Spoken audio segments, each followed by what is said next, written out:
ಬಾಕಿಯನ್ನು ಇಟ್ಕೊಂಡಿರ್ತಕ್ಕಂಥ 6-7 ವರ್ಷಗಳಿಂದ ಬಾಕಿ ಇರ್ತಕ್ಕಂಥದ್ದು ಹೆಚ್ಚು ಕಮ್ಮಿ ಒಂದು 100 ಕೋಟಿ ರೂಪಾಯಿ, ಅದು 125 ಕೋಟಿ ರೂಪಾಯಿ ಬಾಕಿ ಇರುವಂಥದ್ದು. ಅದು 100 ಕೋಟಿ ರೂಪಾಯಿ ಹೆಚ್ಚು ಕಮ್ಮಿ ಜಮಾ ಆಗಿತ್ತು.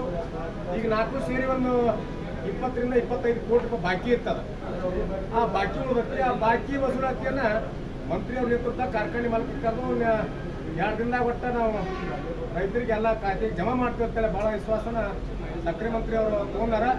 ಆಮೇಲೆ ಈ ವರ್ಷದ್ದು ಮೊದಲೇ ಕಂತಿನ ಏನು 3200, ಆಮೇಲೆ 50 ಕಾರ್ಖಾನೆ ಮಾಲಕರು ಸರ್ಕಾರ ಅಂತ ಹೇಳ್ತಿಲ್ಲ, ಅದು ಸೇರಿ 100 ರೂಪಾಯಿ.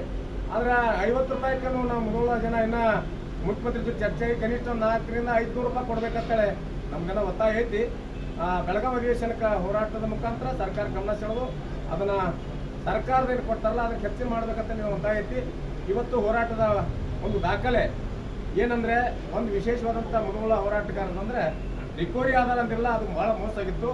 ರಿಕವರಿ ಆಧಾರ ಅಂದ್ರೆ ಕನಿಷ್ಠ ಒಂದು ರಿಕವರಿಗೆ ಏನದನ್ನು ಹೇಳಿದ್ರು ಆ ಒನ್ ವೇ ರೇಟ್ ಅಂದ್ರೆ ಒಂದೇ ರೇಟ್ 3200 ರೂಪಾಯಿ. ಅದರಲ್ಲಿ ರಿಕವರಿ ಆಧಾರ ತೆಗೆದಾಗ 100, 150, 130, 140 ಇರ್ತದೆ.